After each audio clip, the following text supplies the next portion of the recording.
Welcome to the TokyoBill Weekly Update, an end-of-week news brief on events in and around Japan. Today is February 15th, 2025. An electronics store in Tokyo, PC Kobo, apologized after chaos broke out when hundreds of buyers rushed to buy NVIDIA's new gaming chips. About 400 people gathered outside the store in Akihabara for the GeForce RTX 50 graphics cards, leading to the store canceling the sale. Most buyers were apparently Chinese, seeking better graphics cards in Japan, since China only has modified, less powerful versions, due to US restrictions on providing advanced chip technology to China. The RTX 5090 chip costs $1,999 in the United States, $2,600 in Japan, and about $2,270 in China, with resellers in China advertising even higher prices. Many buyers shared tips online for purchasing these chips abroad, showing strong interest from Chinese gamers. A survey shows that Japan's tradition of women giving male coworkers giri choco, or obligatory chocolates, at work on Valentine's Day is fading, with only around 10% of people participating. Conducted by Nippon Life Insurance with 10,000 respondents, it found that the most common gift recipients are spouses or partners at 64%, followed by children at 28%. The percentage of people giving chocolates to coworkers has fallen sharply from 24% to 12.5% since 2020. Over 70% of men and women agree that giving chocolates to colleagues is unnecessary. Another market research firm, Intage, found that only 9% of women planned to give obligatory chocolates this year. Firefighters have ended their search in a sinkhole near Tokyo for a 74-year-old man whose truck was swallowed almost 2 weeks ago. The sinkhole appeared at an intersection in Yashio, Saitama Prefecture, on January 28th. Despite using heavy machinery to remove mud and rubble, rescuers found no trace of the driver and had to stop work due to fears of further collapse. Authorities believe the man may be in an underground sewage pipe, as a part of his truck was discovered 100 to 200 meters away from the sinkhole. The sinkhole has also expanded, merging with another hole and now measuring about 40 meters wide and up to 15 meters deep. Not only foreigners experience difficulty in restaurants in Japan. A blind Yokohama man, accompanied by his vision-impaired friend, had a hard time ordering at an izakaya in Tokyo recently due to the server's insistence on their using the smartphone app. Despite having white canes and requesting to order verbally, they were told to use the app. They received food orders with the server failing to announce what was being served and had trouble getting the waiter's attention. Later contacting management about their treatment of disabled customers, the pub promised to improve, acknowledging the need for better staff training. The incident highlights the general lack of training common among Japanese restaurants and pubs, as well as the trend towards technology over personal customer service. A study from Japan's National Institute for Environmental Studies found that owning a dog may lower the risk of dementia and frailty in older adults. Research involving over 11,000 seniors showed dog owners were 40% less likely to develop dementia and 20% less likely to become frail compared to non-dog owners. Dog ownership encourages exercise and social interaction, unlike cat ownership, which lacks significant health benefits. However, researchers emphasize that simply owning a dog does not guarantee health benefits. Rather, that regular exercise alone helps reduce dementia risk, and when combined with dog ownership, the effects strengthen. U.S. nuclear-powered submarine USS Alexandria recently visited South Korea, which North Korea claims raises tensions in the region. The North's state newspaper criticized the U.S. for ignoring its security concerns and stated that North Korea's military would act to deter threats and retaliate against provocations. Analysts suggest this move may test U.S. President Donald Trump's willingness to engage with North Korean leader Kim Jong-un, who is currently strengthening ties with Russia. North Korea is supporting Russia's war in Ukraine with troops and weaponry, according to South Korean officials, who raised concerns that Moscow may assist the North in developing nuclear submarine and missile technology.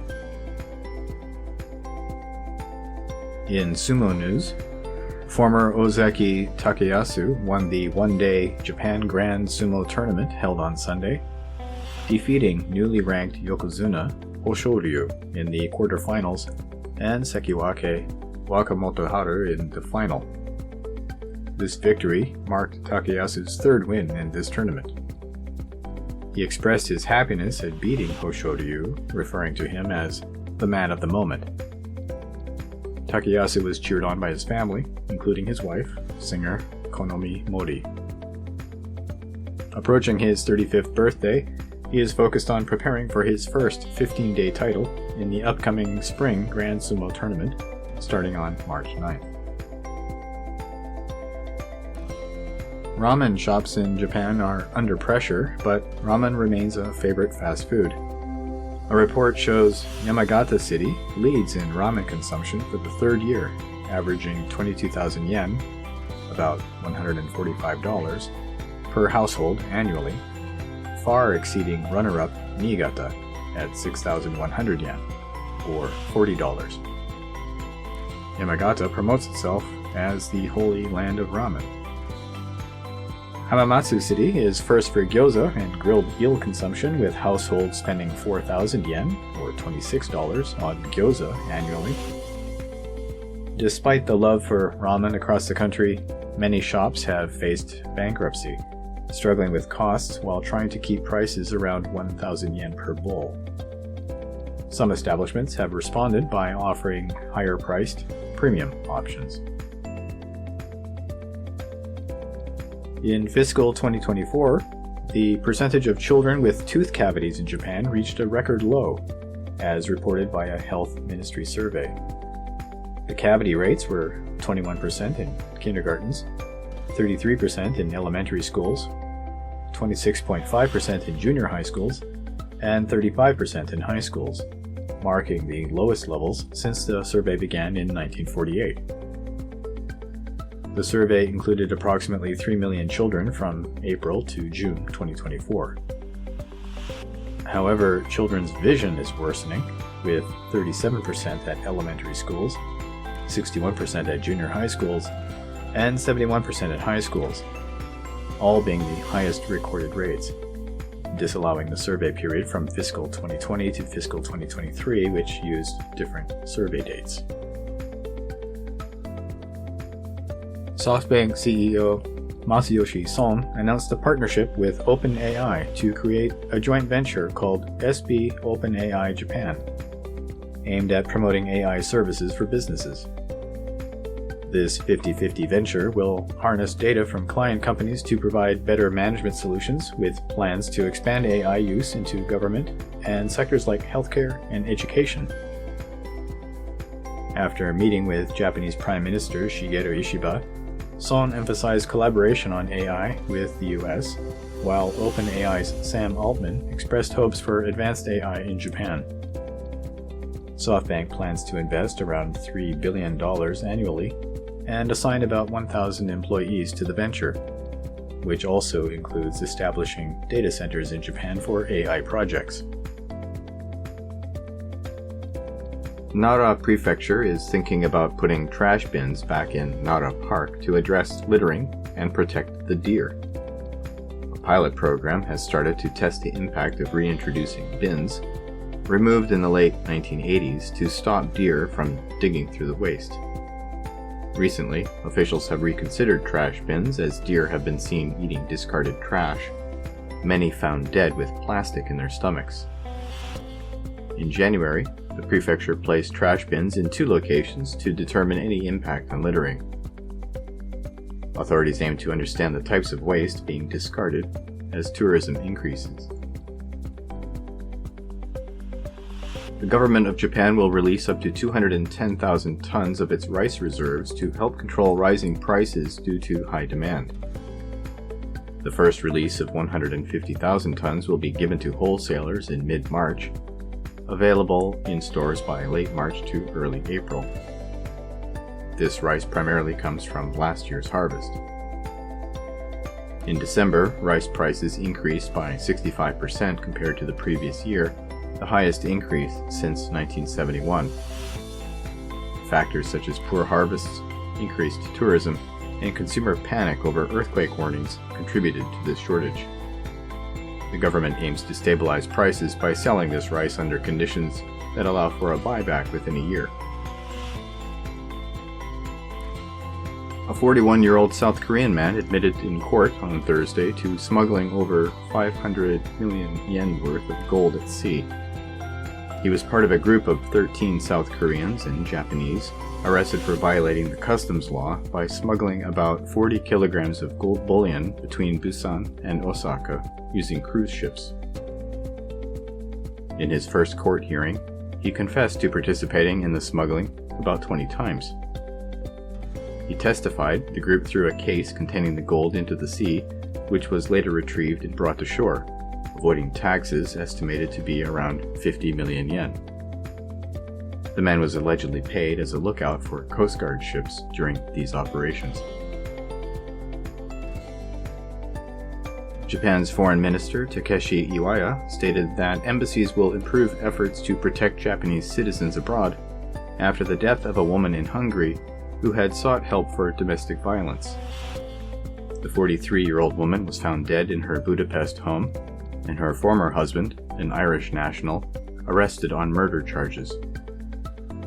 The woman had previously reached out to the Japanese embassy about her ex-husband's violence, to which she was advised to contact local police. Minister Iwaya indicated that the embassy's actions were appropriate, but that Japan's diplomatic missions would strengthen protection for overseas nationals. The incident has caused shock in Hungary, leading to disciplinary action against 5 police officers who did not address the woman's complaints. Thailand is working to hamstring criminal groups that run scam call centers in Myanmar, near the Thai border. Thai immigration police detained a 29-year-old Japanese man on Thursday for allegedly luring a Japanese youth into call center work in Myanmar. Another youth, a 16-year-old Japanese boy, was taken into protective custody in the town of Mae Sot in Thailand, escorted by staff from the Japanese embassy.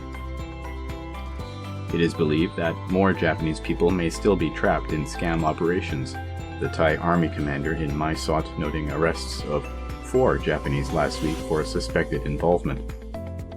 Power cuts by Thailand to Myanmar have pressured local scammers, led mainly by Chinese individuals, that recently led to the rescue of over 260 foreign nationals from syndicate groups operating in Myanmar. That brings us to the end of news items for the week ending February 15th. These stories and more you can read at theTokyoBill.com. I've been, and remain, Tokyo Bill. Thank you for listening, and take care.